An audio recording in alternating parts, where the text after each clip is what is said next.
Hello friends, welcome to my YouTube channel SSC exam hack. देखिए, economy का जो portion रहता है वो एसएससी एस्पिरेंट के लिए एक काफी बड़ा सरदर्द है, क्योंकि एक नॉन कॉमर्स बैकग्राउंड के स्टूडेंट के लिए इकोनॉमी कुछ महीनों में याद करना काफी डिफिकल्ट रहता है। पर अगर हम करंट सिनेरियो को देखें तो एसएससी हर साल 2 या 3 क्वेश्चन इकोनॉमी के पेपर में देता ही देता है। तो मैंने इस वीडियो में आप कुछ ऐसे इंपॉर्टेंट टॉपिक्स बताए हैं इकोनॉमी के, जो आप अगर कवर कर लें तो आपके इकोनॉमी के जो क्वेश्चन आएंगे उसमें आपको उनको अटेम्प्ट करने में काफी हेल्प मिलेगी। तो चलिए हम उन्हीं क्वेश्चंस को डिस्कस करते हैं। देखिए, सबसे पहले अगर आप देखिए इसमें लिखा है व्हाट टू स्टडी। एक क्वेश्चन है व्हाट टू स्टडी। इसका आंसर देखिए मैं ये देना चाहूंगा कि आप अगर टाइम है तो आप अच्छे से इकोनॉमी पढ़े। टाइम नहीं है तो मैंने जो जो चीजें इसमें बताई हैं वो तो कम से कम कवर कर ही ले, तो ठीक है। तो इसका आंसर देखें व्हाट टू स्टडी। तो चलिए स्टार्ट करते हैं। इकोनॉमी। तो देखिए फ्रेंड्स, सबसे पहले मैं आपको इकोनॉमी, जिसे हम हिंदी में अर्थव्यवस्था भी कहते हैं, इस विषय में हम मुख्यतः क्या पढ़ते हैं कि पैसे या जो धन होता है उसके हिसाब से जो आर्थिक परिवेश में क्या क्या बदलाव आते हैं हम इन सबको पढ़ते हैं। तो देखिए, सबसे पहले अगर हमको जो एग्जाम में सवाल आ जाते हैं वो पूछ लेते हैं इसके क्या ब्रांचेज होते हैं, तो आपको भी इसके दो ब्रांचेस के बारे में पता होने चाहिए। एक को हम कहते हैं माइक्रो इकोनॉमिक्स, एक को हम कहते हैं मैक्रो इकोनॉमिक्स। देखिए, माइक्रो में आई है, आई मतलब इंडिविजुअल, तो इससे आप याद कर लीजिए ये बहुत ही छोटा टर्म होता है। माइक्रो इकोनॉमिक्स में हम क्या पढ़ते हैं, हम छोटे स्तर पे पढ़ते हैं कि जैसे किसी की खुद की इनकम हो गई या किसी को एक छोटी मार्केट हो गई। तो इसमें जो टर्म्स होते हैं वो छोटे होते हैं, वो किसी एक पर्टिकुलर इंडिविजुअल के हिसाब से देखे जाते हैं कि अगर एक इंडिविजुअल के पास इतना धन आता है तो उससे क्या चेंज होगा, ठीक है। वहीं जो दूसरा है मैक्रो इकोनॉमिक्स, ये बहुत बड़ा टर्म है। इसको हम कहते हैं कलेक्टिव इकोनॉमिक्स भी, क्योंकि इसमें हम जो सारे टर्म्स पढ़ते हैं वो पूरे देश के हिसाब से पढ़ते हैं कि देश की जीडीपी क्या है, देश का जो ग्रोथ क्या है, ठीक है। तो आपको ये दो के बारे में पता होना चाहिए, इनके डिफरेंस आप इसको अच्छे से पढ़ लीजिए, इनसे क्वेश्चन पूछे जाते हैं। ओके। अगर हम दूसरी चीज पूछें जो आपसे पूछी जाती है एग्जामों में, ये होती है डिफरेंट टाइप ऑफ इकोनॉमी। देखिए, जो अर्थव्यवस्था है वो विभिन्न विभिन्न देशों में अलग अलग प्रकार की अर्थव्यवस्थाएं पाई जाती हैं। मुख्यतः इसके 3 प्रकार होते हैं: कैपिटलिस्ट, सोशलिस्ट और मिक्स्ड इकोनॉमी, ठीक है। तो आपको इनके डिफरेंस भी पता होने चाहिए और इनका क्या क्या अर्थ होता है। मैं आपको जनरल थोड़ा समझा देता हूँ, बाकी मैं आने वाली वीडियो में इन सबको अच्छे से समझाऊंगा। देखिए, कैपिटलिस्ट इकोनॉमी में क्या होता है, इस इकोनॉमी में ना देश के अंदर जो भी जैसे कोई फैक्ट्री लग रही है, कुछ लग रही है, तो उसमें कोई गवर्नमेंट का कोई इंटरवेंशन नहीं होता, ठीक है। तो इसे कैपिटलिस्ट टाइप की इकोनॉमी कहते हैं। जैसे कि अगर भारत में कहें, अगर भारत में, भारत कैपिटलिस्ट इकोनॉमी नहीं है, लेकिन मैं आपको एक एग्जांपल समझा रहा हूँ कैपिटलिस्ट का, कि अगर किसी देश में कोई नई फैक्ट्री लगानी है तो अगर उससे वहां किसी की भी चीज की परमिशन लेने की जरूरत नहीं है, तो ये कैपिटलिस्ट इकोनॉमी होती है। सोशलिस्ट इकोनॉमी जो होती है उसमें देश में कुछ भी काम होगा उसमें गवर्नमेंट का पूरा इंटरवेंशन होगा, ठीक है ना।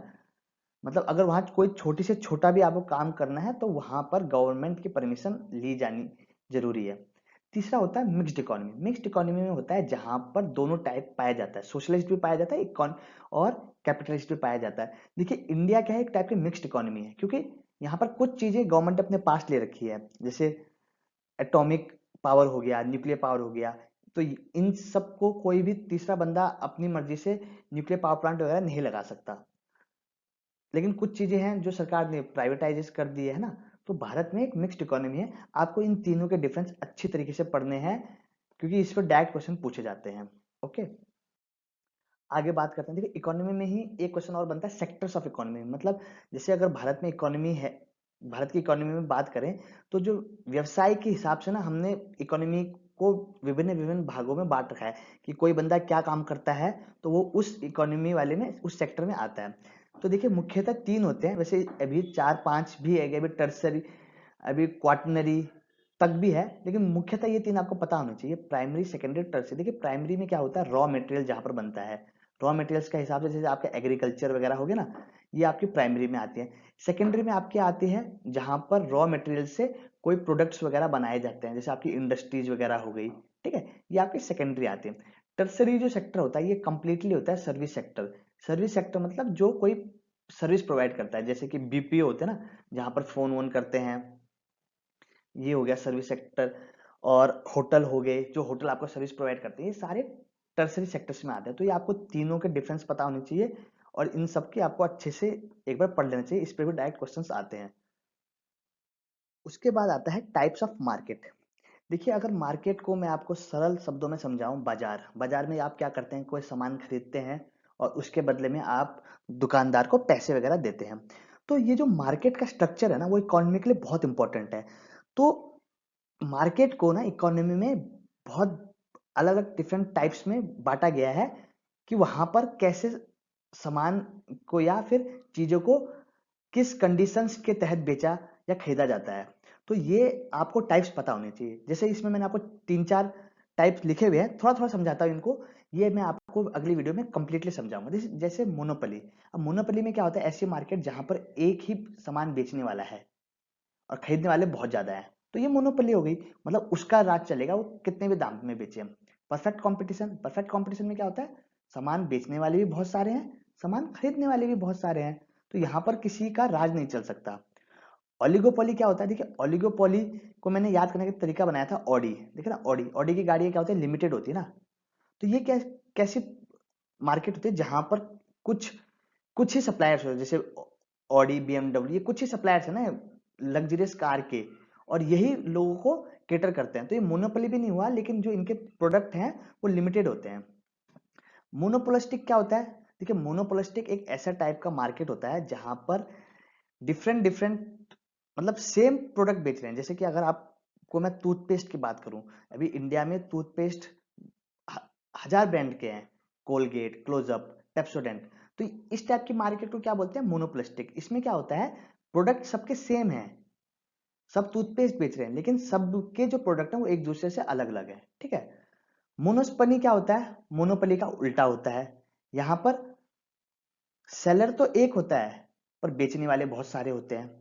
तो ये ऐसे और भी डिफरेंट डिफरेंट टाइप्स के मार्केट हैं। तो ये आपको एसएससी पूछता ही पूछता है, तो ये आपको याद करने हैं। और मैं आपको वीडियोज में, आने वाली वीडियोज में और अच्छे से इन सभी को एक्सप्लेन करूंगा एक एक करके। फिर देखिए, ये भी one of the favourite questions बनते हैं एसएससी के। आपको नेशनल इनकम और रिलेटेड टर्म्स पता होने चाहिए। जैसे आपको ग्रॉस डोमेस्टिक प्रोडक्ट क्या होता है, ग्रॉस नेशनल प्रोडक्ट क्या होता है, ग्रॉस हैप्पीनेस इंडेक्स क्या होते हैं, ठीक है, इनकी आपको डेफिनेशन पता होनी चाहिए। फिर ये निकालते कैसे हैं, जैसे कि आपको जीडीपी निकालने के लिए उसमें से आपको क्या क्या चीजें माइनस करनी है ना। तो ये मैं आपको एक वीडियो में पूरे अच्छे से समझाऊंगा ये आपको। तो आपको ऐसे जो नेशनल इनकम से रिलेटेड टर्म्स है ये आपको पता होना चाहिए। आपको एक ये मैं बता देता हूँ, आप वीडियो देख ही रहते हैं, ग्रॉस हैप्पीनेस इंडेक्स होता है। एक्चुअली ये भूटान ने दिया था। तो भूटान क्या बोल रहा था कि सिर्फ ग्रॉस डोमेस्टिक प्रोडक्ट जो हम इनकम के बेस पे निकालते हैं, बोला केवल वही एक देश कितना सफल है नहीं बता सकता, वहां के लोग कितने खुश हैं वो भी इंपॉर्टेंट है। तो ये ग्रॉस हैप्पीनेस इंडेक्स भूटान ने दिया, ये बहुत बार पूछा जाता है, ठीक है। तो ये आपको टर्म्स आपको पढ़ने हैं सारे, और कैसे कैसे कैलकुलेट करते हैं ये देख लीजिए। आपको टैक्सेस के बारे में भी पूछा जाता है। टैक्सेस में क्या पूछ लेता है आपसे, कि आपको कोई टैक्स दे दिया, पूछेगा डायरेक्ट है, इनडायरेक्ट है, टैक्स है। आपको इनडायरेक्ट टैक्स पढ़ने हैं। देखिए अब वैसे इनडायरेक्ट टैक्स हट गया है भारत में, क्योंकि आप भारत में क्या आ गया है, जीएसटी आ गया है ना। लेकिन फिर भी आपसे पूछ लेता है कि जैसे एक्साइज ड्यूटी हो गया, तो पूछ देगा क्या टैक्स है, ये इनडायरेक्ट टैक्स है ना। तो ये आपको डिफरेंट डिफरेंट टैक्सेस हैं, ये भी आपको याद करने हैं। फिर आता है 5 ईयर प्लान। देखिए 5 ईयर प्लान में भी एसएससी बहुत क्वेश्चन पूछती है। इसमें आपको क्या क्या पता होना चाहिए, आपको ये पता होना चाहिए कि 5 ईयर प्लान किस देश से लिया गया, ये आपको पता होना चाहिए। आपको जैसे 12 5 ईयर प्लान्स हैं, ठीक है, 12 5 ईयर प्लान्स थे। उसके बाद क्या हुआ, जो 5 ईयर प्लान्स थे ये हटा दिए गए। उसके बाद नीति आयोग ने की स्थापना की गई, ठीक है। तो ये अब नहीं है, अभी अभी प्रेजेंट में 5 ईयर प्लान्स नहीं बनते हैं। तो ये जो 12 5 ईयर प्लान्स थे, तो किसका क्या ड्यूरेशन है आपको पता होना चाहिए। फिर किसी 5 ईयर प्लान्स को अलग नाम से भी जाना जाता है, जैसे किसी को गडगिल प्लान भी जाना जाता है, तो ये आपको पता होना चाहिए किसको किस नाम से जानते हैं। फिर हर 5 ईयर प्लान में किसी सेक्टर को इंपॉर्टेंस दी जाती है। जैसे फर्स्ट वाले में एग्रीकल्चर को दिया गया, सेकंड वाले में जो इंडस्ट्रीज को दिया गया। तो किस 5 ईयर प्लान में किस सेक्टर को एम्फेसिस दिया गया, ये आपको पता होना चाहिए। आपको ये पता होना चाहिए कि किस 5 ईयर प्लान में के टाइम पे कौन से प्राइम मिनिस्टर या प्रेसिडेंट थे। आपको ये ये वैसे इतना टारगेट तो अभी पूछा जाता नहीं है कि कितना टारगेट रखा गया था किस 5 ईयर प्लान में, फिर भी आप इसको याद कर सकते हैं। उसके बाद किस 5 ईयर प्लान को किसने दिया, जैसे पीसी महलनोबिस करके इकोनॉमिस्ट थे, उनने किस 5 ईयर प्लान को लॉन्च किया। तो ये सब चीजें आपको 5 ईयर प्लान से पढ़नी है तो आपको इन्हीं चीजों के हिसाब से पढ़ना है उनको, ठीक है। फिर अगला इंपॉर्टेंट टॉपिक है इकोनॉमिक कर्व्स। देखिए इकोनॉमिक कर्व्स पे भी एसएससी सवाल पूछता है। ये ऐसा टॉपिक है जो आपको रट्टा ही मारना पड़ेगा।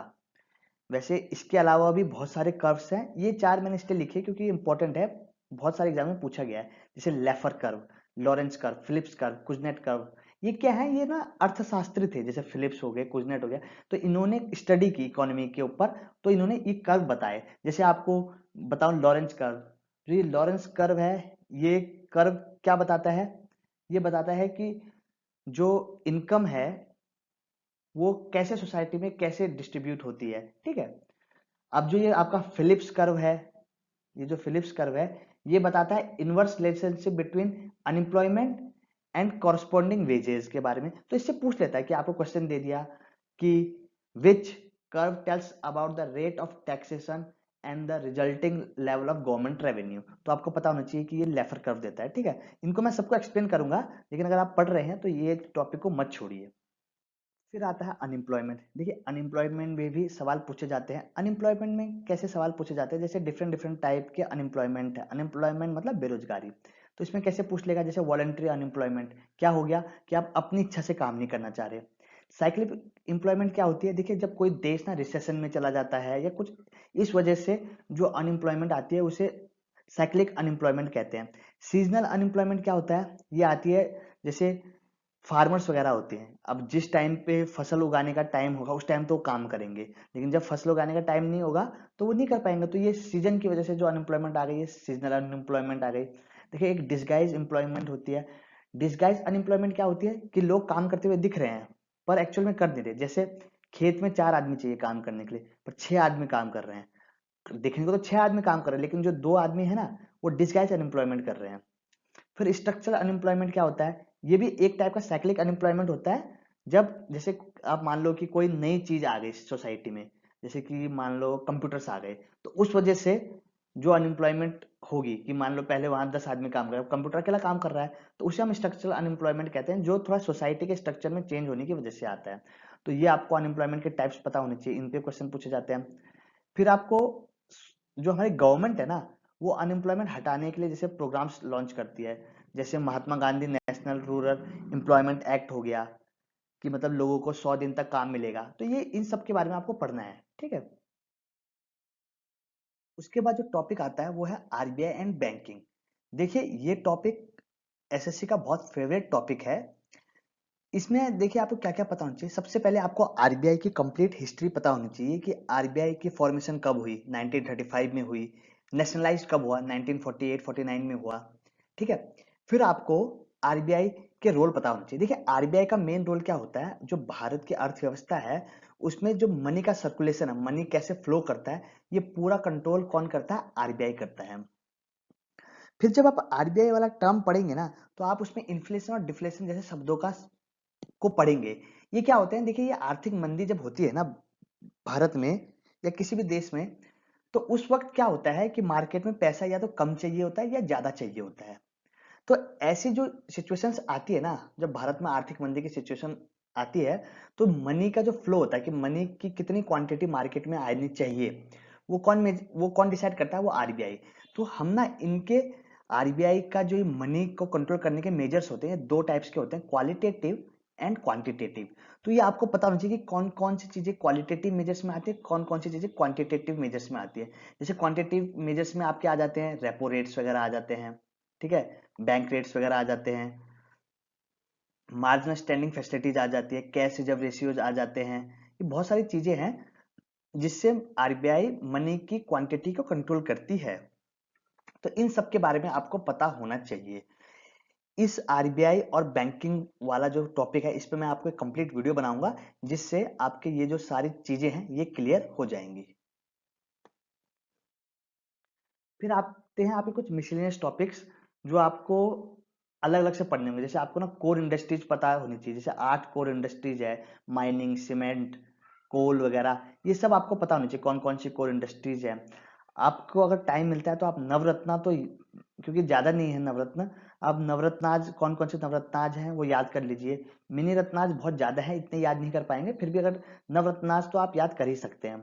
फिर आपको और क्या याद करना है, देखिए ऑर्गेनाइजेशंस आपको पता होना चाहिए, इकोनॉमिक ऑर्गेनाइजेशन जैसे वर्ल्ड की कौन सी होती है, वर्ल्ड ट्रेड ऑर्गेनाइजेशन होती है, वर्ल्ड बैंक होती है, ठीक है। तो इनकी हेडक्वार्टर्स कहाँ हैं, इनके अभी के अध्यक्ष कौन है, ये सब चीजें आपको याद करनी है इकोनॉमी में। ओके, तो देखिए इस वीडियो में मैंने आपको कुछ कुछ इंपॉर्टेंट चीजें बताई है जो एसएससी के एग्जाम में पूछी जाती है, आप ये सब याद करना आपके लिए मस्ट है। अब मैं क्या करूंगा, अब ये जो मैंने सब टॉपिक लिए हैं ना, सब पर मैं आपको एक एक वीडियो अच्छी तरीके से आपको सारे टॉपिक्स कवर करवा दूंगा। तो कम से कम ये तो रहेगा कि आपका इकोनॉमी का पोर्शन कुछ तो कंप्लीट होगा। देखिए मैं ये नहीं कहता कि आप अगर ये सब कर लेंगे तो आपके 100% नंबर आ जाएंगे इकोनॉमी में। देखिए पढ़ाई कभी भी, मतलब आप कितना भी पढ़ लीजिए, आप ये नहीं कह सकते कि हाँ इतना सफिशियंट है। लेकिन ये कुछ नहीं से कुछ सही वाली बात है कि आप इतना पढ़ेंगे तो आपके जो प्रीवियस ईयर के जो क्वेश्चंस हैं इनसे रिलेटेड वो आप अटेम्प्ट कर पाएंगे। तो अब मैं इकोनॉमी के इन सभी टॉपिक्स पर वीडियो लाने वाला हूं, तो आप उन वीडियोस को भी देखिएगा। अगर आपको ये वीडियो पसंद आए तो इसको लाइक करिए और चैनल को सब्सक्राइब कीजिए। Thank you.